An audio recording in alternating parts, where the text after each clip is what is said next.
You're listening to the Otis Jiry channel.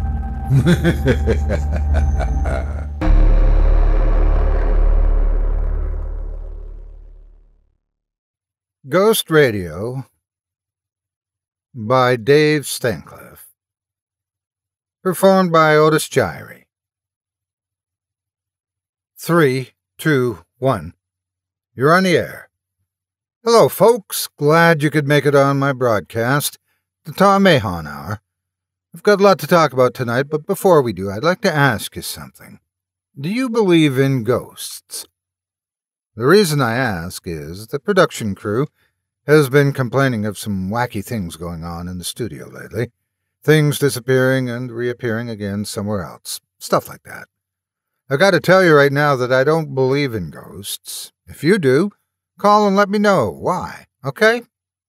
Let's move on to the controversies that are currently surrounding our state legislatures and crime in the local neighborhoods. Hello, caller. This is Tom. What's your name? Jacob. Okay, Jacob. What's your beef this evening? I want those young hoodlums to quit walking over my grave. I'm sorry, Jacob. I think we had a bad connection. Did you say someone's walking over your grave? That's right. I'm getting sick of it, and if it doesn't stop, I'm going to have to resort to haunting them and the neighborhood. Oh, boy, they're out tonight. Tom laughed while hanging up on the caller. That's what I like about doing this show, listeners.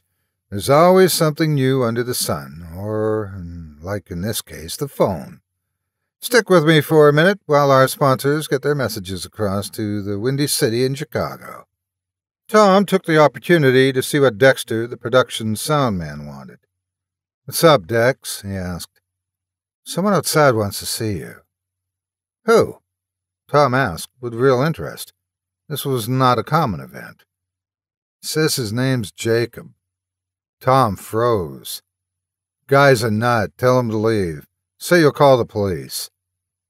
He hurried back to his swivel chair and flipped the mic on, just as the logo music ended for an ad about blood pressure medicine. Back again, callers. I have a hunch it's going to be a long night. Go ahead and sip on something good and share your thoughts. This is Tom Mahon, and I'm listening. The next 40 minutes went by quickly, as people called in to complain about local issues and corrupt politicians. I'll take one more call before calling it a night. Hello, this is Tom. This is Jacob, and I'm not happy with you, Tom. That was pretty rude hanging up on me like that. Tom stared at the mic with growing horror. He didn't like the sound of this guy's voice. I told you, I'm tired, getting tired of people walking all over my grave. You know that empty lot you live by on Elm Street, Tom? Well, that's where I was buried. Things were fine until the developers built a brand-new neighborhood around my final resting place. I wanted to stop. Somehow Tom stammered, You're crazy. Leave me alone. He turned the mic off and sat there, ashen-faced. His heart was beating so fast, he had to take a couple of deep gulps of air. Hey, Dexter, he shouted at the sound room. There's a caller named Jacob who's crazy. Yeah, I know, Dexter said. I was listening, you know. Don't ever let him through again. Tom was still shaking when he went outside and got into his car. It would be late soon, and thoughts of Jacob would dissipate during the day. When 5 o'clock rolled around, it was time for Tom to go to bed. He started work at midnight. All he needed was 6 hours of sleep. He woke up with a start. Someone was pounding on his front door. He slipped his robe on, walked out to the living room, and turned the porch light on. Leaving the latch lock in place, he peeked out at the opening. He didn't see anything at first, and started to relax, thinking it was just some kid playing a prank.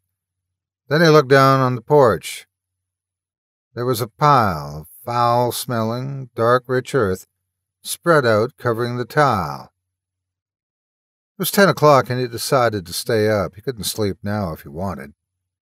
This was getting out of hand, but how could he tell the police that a pile of dirt was a threat? There was the phone call from the night before. Would that be enough? By the time he got to work, he had a pounding headache. It was clear and cold outside. He welcomed the cup of hot coffee Dexter gave him as soon as he entered. "Are we doing open mic night again, or do I have a guest tonight?" he asked eagerly. "No guest, sorry, it's open mic again." Tom sat in his leather swivel chair and held the hot cup of coffee up to his mouth and inhaled the aroma. Took a couple of aspirin and looked over a list of topics his producer Dan lined up for him. The first hour of phone calls went smoothly with some lively topics. Then Tom's jovial tone stopped abruptly as the caller identified himself as Jacob. He looked over at Dexter with panic and surprise in his eyes. Dexter looked shocked and was shaking his head. "I'm about to lose my patience with you, Tom. You find a way to keep people from walking all over my grave, or you're going to be seeing a lot of me in your dreams. This is your last warning." On the way home from work that morning, he decided to contact the developer, who was an old classmate, and find out what the status of the open lot was. That they were friends was another reason he decided to buy one of his new homes on the newly named Elm Street. "What's that status of that empty lot at the end of my street?" Tom asked. "It's not a full lot. I'm not sure what to do with it." "There's something you should know, Rory. The neighborhood kids have been playing there more frequently, and there's been a couple of injuries. At some point, some angry parent may try to sue you for damages." "I had no idea. Thanks for letting me know, pal. I'll get right on that and put up a fence with warning signs. Can't thank you enough for bringing that to my attention." Tom left, feeling relieved. He hoped the ghost, which he now believed in, would allow time for the fence to go up before haunting him. True to his word, Rory was at the open lot the following day with a work crew, who put up a solid wooden fence around the lot's perimeter. No trespassing signs were all posted. 4 nights later, Tom was feeling normal again. His logic was badly bruised by the experience, but he was glad it turned out well. That night on open mic, all of his callers were animated, and he was enjoying himself. "Hello, this is Tom Mahan. How can I help you?" My name is Isaac, and a friend of mine referred me to you to get some help." The skin began to crawl on Tom's arms, and the hairs on his neck bristled. "What's your friend's name?" he reluctantly asked. "Jacob. He says you can get people to stop walking all over my grave." Tom's scream reverberated across the airwaves. As it stands, you never know what you might hear on the radio.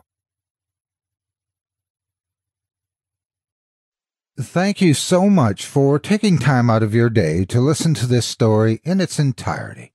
If you enjoy what you hear and what I do and would like to support me and my efforts, visit my Patreon page at patreon.com/Otis Jiry. If you haven't yet, please hit the like button and subscribe today, and share this video with everyone on your social media. It helps more than you could ever imagine. Again, thank you for listening and have a great day. God bless you.